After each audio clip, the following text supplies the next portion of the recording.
Hey, what's up, everybody? Stephen Williams with the creditrepairshop.com.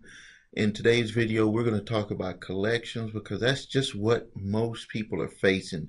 When I look at everything that's going on with what everybody goes through with their credit reports, it's the collections that really are holding them back.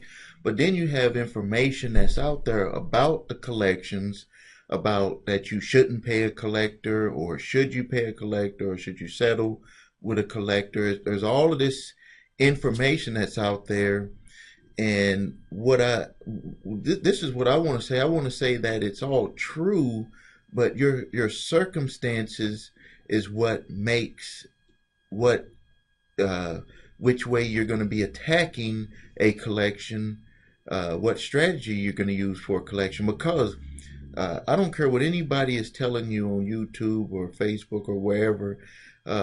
If you have a collection and it's been sold to another company, and that company has the paper trail of where they have purchased that account, and it's in their hands, and then if you go to court and you fight it in court, 10 times out of 10, the judge is going to say that you have to pay them because they legally bought the information. Now, let me tell you where you punch holes in what they've done. When you go to court, you have to attack them with all of the information that they must get. They can't just purchase the debt. They have to purchase all of the information, or get all of the information when they purchase that debt. So they're going to need the contracts.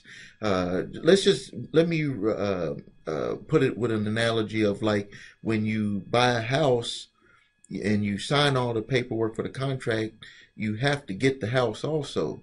This is the same thing. When you buy a debt, you have to get all of the paperwork that goes with that debt. That's like getting the house. And if you don't have all of that information, you can't go after, or they can't come after you for it. But you have to you have to challenge it wherever you're at in the process. So step one, if you just have an original creditor that's coming after you for old debt that you have, step one would be to challenge the original creditor on making sure that they maintain all of the information. And that's just like taking a swing at something that could possibly work in your way. If you look on my website, that actually happened with a client that owed Citibank over $35,000. And we just challenged to make sure that they had all of their information with the charges, to make sure that everything that they're claiming to come after him for on that credit card, that they still maintain all of that paperwork. They decided not to get that paperwork, and they sent a 1099-C cancellation of debt for the whole $35,000 plus on that card.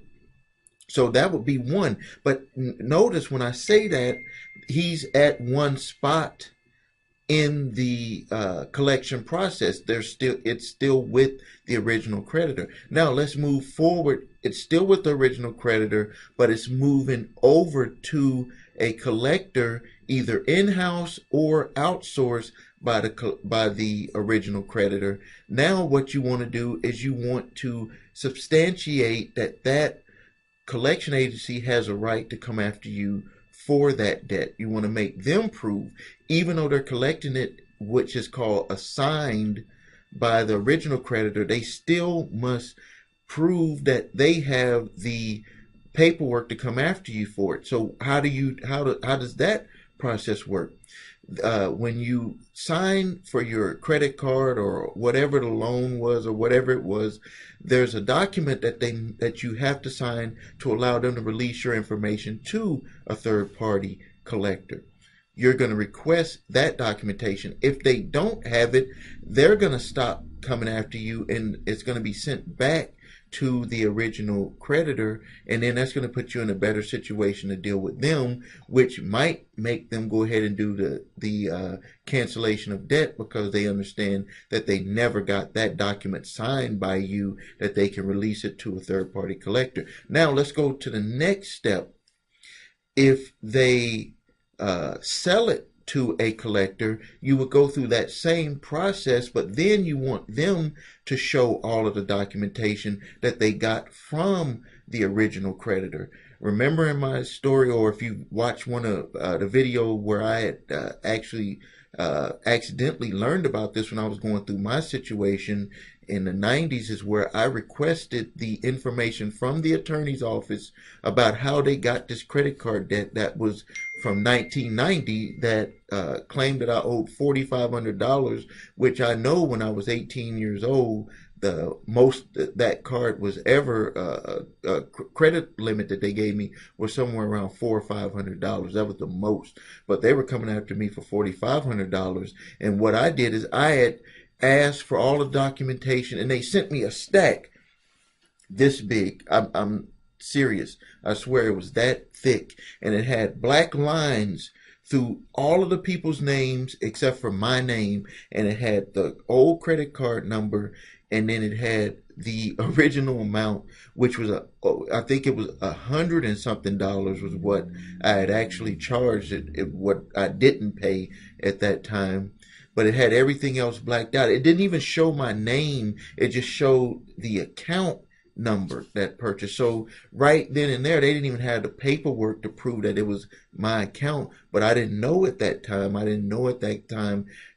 So I kept proceeding with the court, and I had said, well, yes, I do remember having that account, but that amount was not the amount that I had charged. And so not knowing my rights at that time, which I'm telling you what you would need to do if you found yourself in that situation, is that you would want all of the contracts, everything pertaining to that card. They cannot just come into court with a old credit card number and an amount and say that because of the legal fees and interest that you have to pay this amount.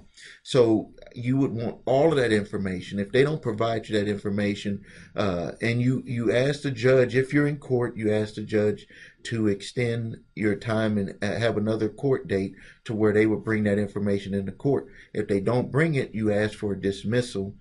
If you've been mailing to them and they haven't given it to you, and you answered your summons and you made that request and they didn't give it to you, immediately ask for a dismissal of the case. Don't give them the opportunity to go to to have another court date. 9 times out of 10, the judge will dismiss it, and usually they send the lower grade attorneys that just are paid a salary to just show up to court and handle these. So they're not in the mood of fighting. They don't know what they're doing. And so back to my story, when I had made that challenge, they had actually rescheduled the court date, which I could have had asked for dismissal at that time, but they rescheduled the court date. And then the main attorney for the law office came in, and it was me against him. And then the judge asked us to go step aside and try to come up with a settlement. At that time, because I didn't know my rights, I wouldn't have had to pay it solely because of statute of limitations, because that credit card was in 1988 or 89, and they came after me for that money. I think it was some late 1990s when they came after me for that money. So but I ended up paying, long story short, I ended up paying $500, got everything done over with. What didn't go on my credit, no judgment, no anything. But I could have gotten out of that one just solely because of statute of limitations, and because they didn't have all the paperwork to prove that the account was mine. They just gave a big stack with all of these black lines and saying that they purchased the debt. They didn't even, well, that was the contract that they had. It had at the end of that, the contract that they had purchased all of these debts, and it was pennies on the dollar. After I finished going through it, I found that they had purchased my debt for probably about 5 or 10 cents. So now that we made it where we have a collection agency that had purchased it, and they're coming after you for the money.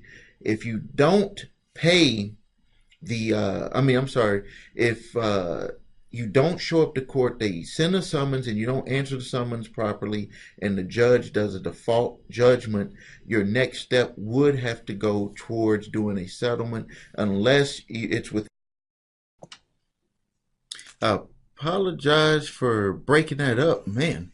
I actually, with the device I'm using, I had ran out of memory. But so where I was at is, if you are summoned to court and you don't answer that summons the right way, and they end up, and you don't go to court, and somehow they just end up getting a default judgment, then the next step would be to see where they're at, contact them and see where they're at in the process, and try to work out some type of deal with them. Usually, if you go through where you validate directly with them, they're going to send you something, and then you can request a validation, even though they technically don't have to do it if they have a judgment, because the judge has already given them the right to come after you for the debt. But it's worth going through that process, because it's going to make them know that you're not going to just lay down. And then if it's in my state of Wisconsin, if it's within 6 months of the judgment, you can request that it's reopened, and then you can start that whole process that I just talked about over again. What I want to do is, a lot of people think that I'm just here to try to get people to become customers with my company. You can do these things on your own. It's not like you need anyone. You just have to have the discipline to follow through. That's what really what I see the difference between what I'm able to do for my customers and even the people that are able to do it for themselves. That you have to have that goal in mind of getting what you're going to need accomplished, and really going at combat with these people, because these are companies and they do this for a living. You don't do it for a living. So be prepared to have to go back and forth with them. Even though you have to go to work and you have to take care of your family, you're going to still have to be prepared to go back and forth with them. And that's really the only reason why a lot of people come to my company, is because we're prepared. I've got people whose job it is to just answer the phones during business hours and go back and forth with these people if need be, or to get documents to them, whatever, to ask them questions, whatever it is. That's just what we do. That's what the company is here for. They get paid full time to be able to do that, and it just takes the pressure off of you if you don't feel like you want to be doing that. When you get home, you want to eat dinner, relax, watch some TV, or go out to do whatever you want to do. So if you need help, please go to my website, thecreditrepairshop.com. If you want to look into having us do it for you, at the top of the screen it has credit repair services. You can click there. If you want to do it yourself, I have a free membership. You can click the links that are below to my free membership or paid membership. It has all the documents and everything that you would need. All right, until next time, this is Stephen Williams. Thank you.